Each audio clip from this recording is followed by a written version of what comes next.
2023 खत्म होने जा रहा है, लेकिन आईपीओ का क्रेज वो तो अभी तक जोर शोर से चल रहा है। क्या आपको पता है 6 से भी ज्यादा कंपनीज आईपीओ लेके आ रही हैं कुछ नेक्स्ट 15 डेज में, और ये सारी कंपनीज मिला के लगभग 8,000 करोड़ रुपए रेज करेंगे। आईपीओ के लिए अप्लाई करना तो एक बात है, लेकिन अलॉटमेंट खैर छोड़ो। आज मैं आपको इनमें से एक आईपीओ के बारे में बताने वाली हूँ, जो है हैप्पी फॉर्जिंग्स। आज के वीडियो में आपको इस कंपनी के बिजनेसेस के बारे में, इसके स्ट्रेंथ्स और वीकनेसेस, कंपनी के financials end of course IPO से जुड़ी सभी इंपॉर्टेंट डिटेल्स पता चलेंगी। तो चलिए शुरू करते हैं।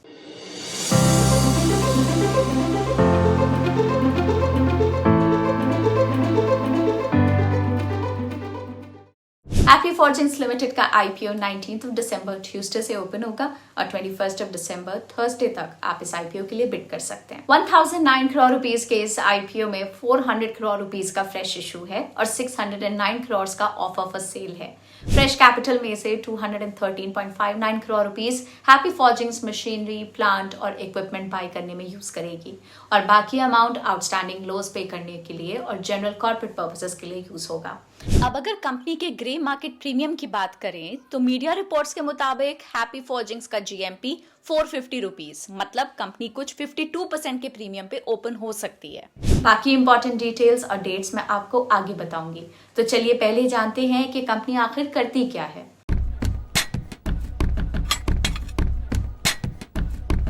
हैप्पी फॉर्जिंग्स लिमिटेड 1979 में स्टैब्लिश हुई थी और तब वो बाइसिकल पेडल्स मैन्युफैक्चर करते थे, लेकिन आज वो इंडिया में 4th largest engineering lead manufacture हैं। लेकिन ये बनाती क्या है? एनुअल रिपोर्ट में तो लिखा था कॉम्प्लेक्स और सेफ्टी क्रिटिकल हैवी फॉर्ज और high precision machined components. I know, बिल्कुल सर के ऊपर से गया होगा, है ना। बेसिकली ये ऑटोमोटिव सेक्टर में यूज किए जाने वाले पार्ट्स हैं, जैसे front axle beam, steering knuckles, suspension products. In fact ना सिर्फ ऑटोमोटिव सेक्टर, ये parts oil and gas, power generation, railways और विंड टर्बाइन इंडस्ट्री में भी यूज होते हैं। इसके अलावा company engineering, process design, testing, manufacturing और कंपोनेंट्स भी सप्लाई करती है। कंपनी के प्रोडक्ट्स ओरिजिनल इक्विपमेंट मैन्युफैक्चरर्स यानी कि ओईएम्स बाय करते हैं। आप सोच रहे होंगे कि आखिर ओईएम्स क्या करते हैं?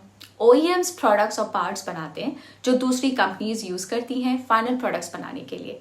हैप्पी फॉर्जिंग्स इंडिया के टॉप 5 OEMs के सप्लायर है जो medium and heavy commercial vehicles बनाते हैं, और कंपनी फार्म इक्विपमेंट सेक्टर के टॉप 4 OEMs को भी सप्लाई करती है। कंपनी के कुछ की कस्टमर्स हैं AAM India manufacturing corporation, Ashok Leyland, Bonfiglioli transmissions, international tractors, JCB India, Mahindra and Mahindra, Meritor heavy vehicle systems, कैमरी SPA, Tata Cummins, Watson and शैलन India and Yanmar engine manufacturing India. अब कंपनी सिर्फ इंडिया में ही नहीं बल्कि इंटरनेशनल क्लाइंट्स को भी केटर करती है, जो Brazil, Italy, Japan, Spain, Sweden, Thailand, Turkey, the United kingdom and the United states of America में लोकेटेड है। अभी कंपनी के पास 3 मैन्युफैक्चरिंग प्लांट्स हैं जो लुधियाना, पंजाब में हैं। अब अगर कैपिटल एक्सपेंडिचर यानी कैपेक्स की बात करें तो फाइनेंशियल ईयर 23 में कंपनी ने 174.58 करोड़ रुपीस का कैपेक्स किया।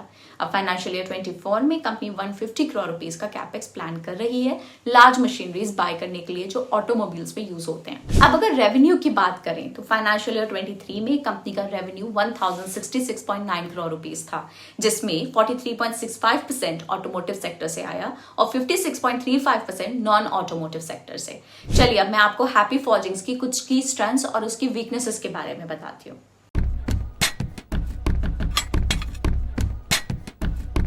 सबसे पहले हम बात करेंगे कंपनी की स्ट्रेंथ्स की। Strong financial profile. कंपनी की financial risk profile over the years काफी इंप्रूव हो गई है, क्योंकि उनके पास हेल्दी कैश अक्रूवल्स हैं और वो अपना डेट अच्छे से रिपे कर पा रहे हैं। उसके अलावा फाइनेंशियल ईयर 2019 में मोतीलाल ओसवाल प्राइवेट इक्विटी ने कंपनी में 200 करोड़ रुपीस इन्वेस्ट किए थे, जिसकी वजह से कंपनी अपना डेट अच्छे से रिपे कर पा रही है। कंपनी का रिटर्न ऑन नेटवर्थ यानी कि RONW लगातार ग्रो कर रहा है। फाइनेंशियल ईयर 21 में RONW 13.4% का था, जो बढ़ के फाइनेंशियल ईयर 23 में 21.12% का हो गया। ये इंक्रीज इंडिकेट करता है कि कंपनी कितनी प्रोफिशिएंट है प्रॉफिट जनरेट करने में रिलेटिव टू इट्स नेटवर्थ। ये कंपनी के एफिशिएंट ऑपरेशंस और इफेक्टिव रिसोर्स यूटिलाइजेशन को डेमोन्स्ट्रेट करती है। अब बात करते हैं कंपनी की वीकनेसेस के बारे में। सबसे पहला रिस्क कंपनी के लिए ये है कि उनका बिजनेस लार्जली 10 कस्टमर्स पे डिपेंडेंट है। उसमें से 8 इंडियन कंपनीज हैं और 2 इंटरनेशनल कंपनीज हैं। फाइनेंशियल ईयर 23 में 70.08% रेवेन्यू सिर्फ 10 कस्टमर्स से आया था और मार्च से सितंबर 2023 तक 68.52% रेवेन्यू सिर्फ 10 कस्टमर्स से आया था। इसका मतलब इन 10 कस्टमर्स के साथ अगर कंपनी का कॉन्ट्रैक्ट खत्म हो जाता है या कोई डिस्प्यूट हो जाता है या फिर इन कस्टमर्स का मार्केट शेयर कम हो जाता है या उनकी सेल्स कम हो जाती हैं या प्लांट शट डाउन हो जाता है, तो कंपनी के बिजनेस के ऊपर, उसके ऑपरेशंस और रेवेन्यू पे बहुत इंपैक्ट हो सकता है। और हैप्पी फॉर्जिंग्स का अपने कस्टमर्स के साथ कोई अग्रीमेंट नहीं है जो कि उनके कस्टमर्स उनसे ही बाय करेंगे। अगर कस्टमर्स उनसे प्रोडक्ट सोर्स नहीं करते तो बिजनेस एडवर्सली इंपैक्ट हो सकता है।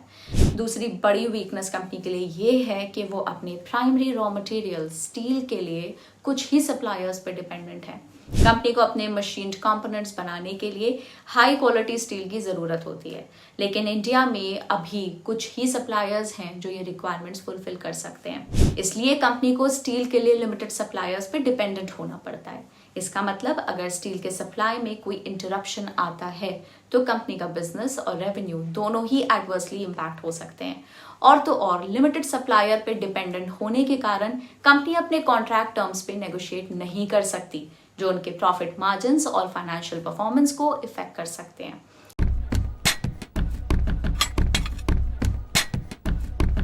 इस इंडस्ट्री में टॉप 5 OEM सप्लायर्स हैं Bharat forge limited, craftsman automation limited, Ramkrishna forgings limited, Sona BLW precision forgings and happy forgings limited.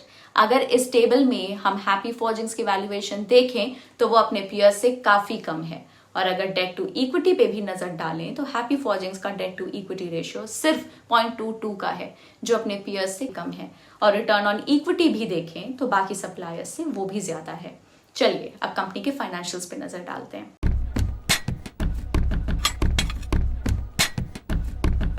आइए बात करते हैं कंपनी के टोटल रेवेन्यू की। ये फिगर्स मैं आपको रिमाइंड करवा दूं, क्रोर्स में दिए गए हैं हर बार की तरह।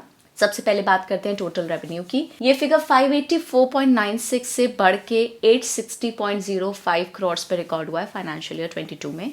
फाइनेंशियल ईयर 23 में इसमें फर्दर जंप देखने को मिल रहा है और ये 1196.53 करोड़ पे रिकॉर्ड हुआ है। बात करें प्रॉफिट आफ्टर टैक्स की, तो प्रॉफिट आफ्टर टैक्स का फिगर भी कंसिस्टेंटली ग्रो हुआ है।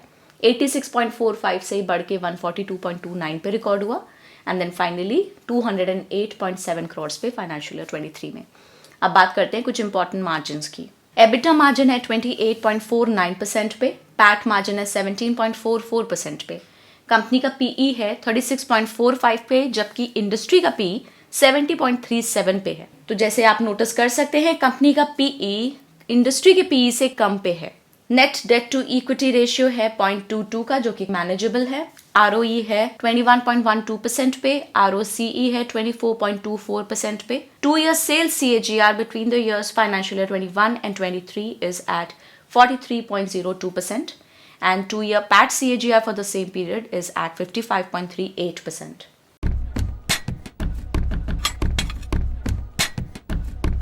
अब बात करते हैं IPO से जुड़ी कुछ इंपॉर्टेंट डिटेल्स की। कंपनी का IPO ओपन हो रहा है 19th दिसंबर को और ये क्लोज हो रहा है 21 दिसंबर 2023। इसकी लिस्टिंग डेट है 27 दिसंबर की। बात करें प्राइस बैंड की तो ये 808 से 850 रुपीज के बीच है और लॉट साइज है 17 शेयर्स का। कंपनी का टोटल इशू साइज है 1009 करोड़ रुपीज का, जिसमें से फ्रेश इशू है 400 करोड़ का और बाकी ऑफर फॉर सेल है 609 करोड़ का। तो ये था एक डिटेल्ड एनालिसिस हैप्पी फॉर्जिंग्स के बिजनेसेस और IPO का। कंपनी के बारे में और समझने के लिए आप क्रिसिल की क्रेडिट रेटिंग रिपोर्ट पढ़ सकते हैं, लिंक आपको डिस्क्रिप्शन बॉक्स में मिल जाएगा। आप क्या इस IPO में अप्लाई करने वाले हैं? कमेंट सेक्शन में हमें जरूर बताएं। और अगर आपको हमारा एनालिसिस अच्छा लगा हो तो वीडियो को लाइक और चैनल को सब्सक्राइब करना मत भूलें। हम आपको ये रिमाइंड करवा दें, वीडियो सिर्फ एजुकेशनल पर्पसेस के लिए और किसी भी तरह की कोई बाय और सेल रिकमेंडेशन नहीं है। तो फिर मिलते हैं नेक्स्ट वीडियो में, तब तक के लिए take care and happy investing. Bye bye.